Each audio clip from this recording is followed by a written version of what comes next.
Hello friends, പറമ്പിക്കുളത്തു നിന്നുള്ള മൂന്നാമത്തെ വീഡിയോയിലേക്ക് എല്ലാവർക്കും സ്വാഗതം.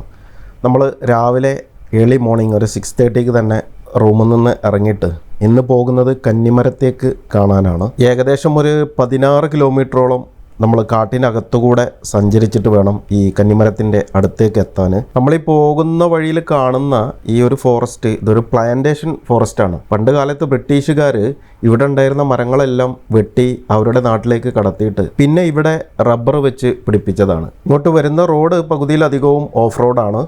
വെഹിക്കിൾസ് നമ്മുടെ ഓൺ വെഹിക്കിൾസ് ഉപയോഗിച്ച് നമുക്ക് ഇങ്ങോട്ട് വരാം. പക്ഷേ എപ്പോഴും അതിലൊരു ഗൈഡ് കമ്പൽസറി ആയിട്ട് ഉണ്ടായിരിക്കണം. അതുപോലെ തന്നെ ഇങ്ങോട്ട് വരുന്നവർ പ്രത്യേകം ശ്രദ്ധിക്കേണ്ട ഒരു കാര്യം എന്താണെന്ന് വെച്ചാൽ നമ്മുടെ ഈ ഒരു പറമ്പിക്കുളം ഭാഗത്തൊന്നും ഒരു പെട്രോൾ പമ്പ് ഒന്നും ഇല്ല. അതുകൊണ്ട് നിങ്ങൾ താഴേന്ന് വരുമ്പോൾ തന്നെ ഏകദേശം സേത്തുമടൻ്റെ മുമ്പായിട്ട് തന്നെ വണ്ടി ഫ്യൂവൽ ഫുള്ളാക്കിയിട്ട് തന്നെ വരാൻ ശ്രമിക്കുക.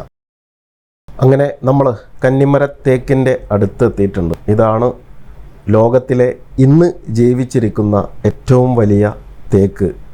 465 വർഷത്തിൽ ഏറെ പഴക്കമുണ്ടതിന്. ഇപ്പോൾ നമ്മുടെ കൂടെ വന്നവർ 4-5 പേര് നിന്നിട്ട് അതിൻ്റെ വണ്ണം അളക്കുകയാണ്.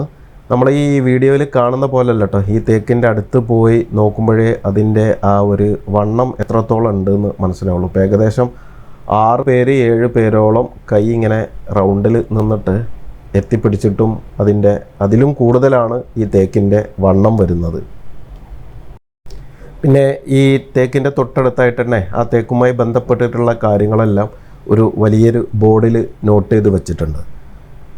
ഇതിൻ്റെ ഹൈറ്റ് വരുന്നത് 40 മീറ്ററിനടുത്ത് വരുന്നുണ്ട്, മൊത്തത്തിലുള്ള ഹൈറ്റ് വരുന്നത്. ഇതിൻ്റെ പഴക്കം ഞാൻ പറഞ്ഞല്ലോ 465 വർഷത്തിൻ്റെ മുകളിലായിട്ടുണ്ട്. പിന്നെ ഈ തേക്കിന് മഹാവൃക്ഷ പുരസ്കാർ എന്ന അവാർഡൊക്കെ കിട്ടിയിട്ടുണ്ട്. ഇത് പണ്ട് ബ്രിട്ടീഷുകാർ ഇവിടെ നിന്ന് ഞാൻ പറഞ്ഞല്ലോ ഈ മരങ്ങളൊക്കെ വെട്ടി കടത്തുന്ന സമയത്ത് ഈ തേക്ക് മുറിക്കാൻ നിന്നപ്പോൾ ഇതിൽ നിന്ന് ഒരു ബ്ലഡ് വന്നു, അതുകൊണ്ട് മുറിക്കാതെ വിട്ടുപോയതാണ് എന്നൊക്കെയാണ് പറയുന്നത്. അന്നത്തെ കാലത്ത് ഇവിടെ ഉണ്ടായിരുന്ന ട്രൈബൽസ് അങ്ങനെ ഇതിനെ വിർജിൻ ട്രീ അഥവാ കന്നിമരം എന്നിട്ട് പേരിടുകയും പിന്നെ ഈ തേക്കിനെ ആരാധിക്കാനൊക്കെ തുടങ്ങി. പിന്നെ ഇത് ഫോറസ്റ്റ് ഡിപ്പാർട്ട്മെൻറ്റ് ഏറ്റെടുക്കുകയും ഇവിടെ നിന്നുള്ള ആരാധന മറ്റുള്ള കാര്യങ്ങളൊക്കെ ഒഴിവാക്കുകയൊക്കെ ചെയ്തതായിട്ടൊക്കെയാണ് പറഞ്ഞ് കേൾക്കുന്നത്. ഈ വിരൽ ചൂണ്ടിക്കാണിക്കുന്ന ആ ഒരു വഴിയിലൂടെ കുറച്ച് അങ്ങോട്ട് പോയാൽ അവിടെ ഇതുപോലത്തെ ഒരു തേക്കുമരം ഉണ്ടായിരുന്നു. അത് അവർ വെട്ടിക്കൊണ്ടുപോയിട്ടുണ്ട്. പക്ഷേ ആ മരത്തിൻ്റെ കുറ്റി ഇപ്പോഴും അവിടെയുണ്ട്. ഞങ്ങൾ ഈ നിൽക്കുന്നതിൻ്റെ കുറച്ച് അപ്പുറത്തായിട്ട് ഈ കുറ്റി ഉണ്ടെന്ന് പറയുന്നതിൻ്റെ കുറച്ച് ആ ഭാഗത്തായിട്ട് ഒരു ആന നിൽക്കുന്നുണ്ട്. മൊബൈലിൽ നമുക്കത് സൂം ചെയ്ത് കാണിക്കാൻ പറ്റില്ല.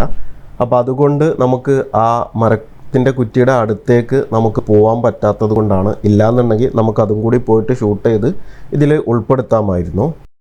അപ്പോൾ ഇത്രയൊക്കെയാണ് കന്നിമരത്തേക്കിൻ്റെ കാഴ്ചകളും വിശേഷങ്ങളും. നമ്മളിവിടെ നിന്ന് ഇനി തിരിക്കുകയാണ്.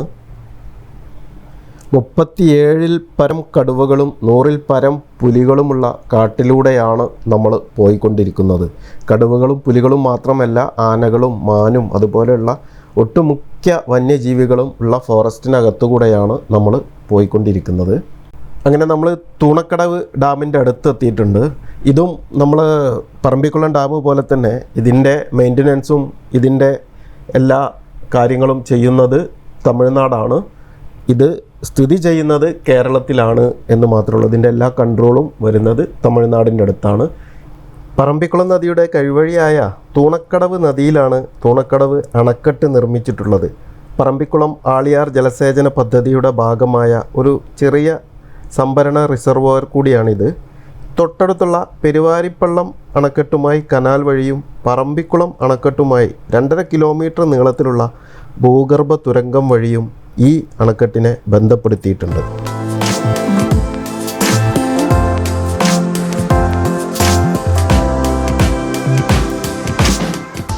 പറമ്പിക്കുളം വന്യജീവി സങ്കേതം ഉൾപ്പെടുന്ന പറമ്പിക്കുളം ടൈഗർ റിസർവ് കേരളത്തിലെ പാലക്കാട് ജില്ലയിലും തൃശ്ശൂർ ജില്ലയിലുമായി 643.66 ചതുരശ്ര കിലോമീറ്റർ പ്രദേശമാണ്.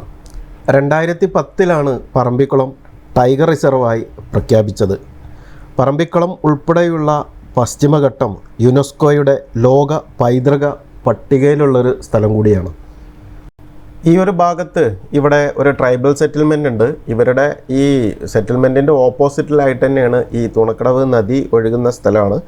ആ റോഡിൻ്റെ നദിയുടെ ഇടയിലായിട്ട് ഇവിടെ കുറേ ഒരു ഗാർഡൻ മാതിരിയൊക്കെ ചെടികളൊക്കെ കൊടുന്ന് സെറ്റ് ചെയ്യുന്നുണ്ട്.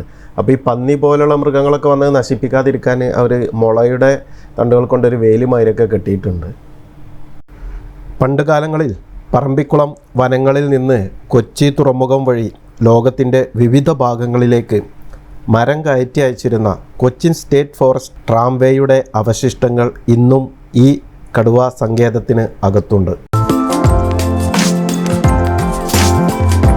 അങ്ങനെ നമ്മുടെ മോർണിംഗ് സഫാരി കഴിഞ്ഞ് നമ്മൾ ആനപ്പാടിയിലുള്ള നമ്മുടെ അക്കോമഡേഷൻ്റെ സ്ഥലത്തേക്ക് എത്തിയിട്ടുണ്ട്. ഇനി ബ്രേക്ക്ഫാസ്റ്റ് കഴിക്കണം. അപ്പോൾ നേരെ നമ്മൾ ക്യാൻറ്റീനിലേക്കാണ് പോകുന്നത്. ക്യാൻറ്റീനിൽ പോയിട്ട് ഇനി ബ്രേക്ക്ഫാസ്റ്റ് കഴിച്ചിട്ടാണ് ഇനി നമുക്ക് ഏകദേശം ഒരു 10 മണിക്ക് ഒരു നടന്നിട്ടുള്ളൊരു ട്രെക്കിംഗ് ഉണ്ട് കാട്ടിനകത്തു കൂടി, ഏകദേശം 8 കിലോമീറ്റർ വരുന്ന.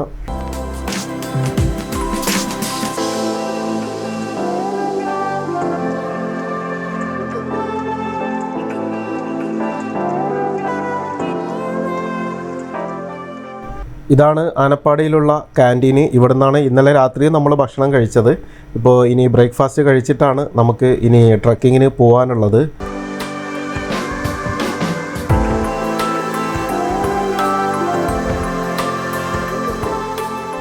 നമ്മൾ ബ്രേക്ക്ഫാസ്റ്റൊക്കെ കഴിഞ്ഞ് നമ്മൾ റൂമിലേക്ക് പോവാണ്. അപ്പോൾ ഇതാണ് ഈ ഇന്നലെ താമസിച്ച നമ്മുടെ പറമ്പിക്കുളം ടൈഗർ റിസർവിന് അകത്തുള്ള ഇവിടെ ഡിപ്പാർട്ട്മെൻറ്റിൻ്റെ സ്റ്റേ ആണ്. ഇവിടെ പ്രൈവറ്റ് സ്റ്റേകളില്ല, എല്ലാ ഡിപ്പാർട്ട്മെൻറ്റിൻ്റെ അണ്ടറിലുള്ളത് തന്നെയാണ്.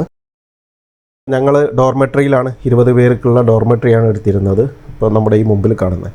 അപ്പോൾ ഈ ഒരു സറൗണ്ടിങ് ഉൾപ്പെടുത്തിയിട്ട് ഞാൻ ഇവിടുത്തെ ഡീറ്റെയിൽ ആയിട്ടുള്ള കാര്യങ്ങൾ ഞാൻ അടുത്ത വീഡിയോയിൽ എന്തായാലും പറയാം.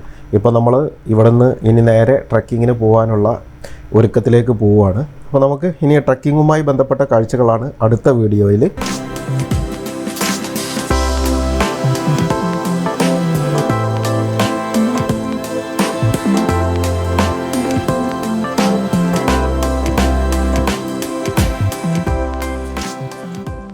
ഏകദേശം ഒരു 8 കിലോമീറ്റർ ദൂരം വരുന്ന നടന്നിട്ടുള്ള ട്രെക്കിംഗ് ആണ് കാട്ടിനകത്ത് കൂടെ.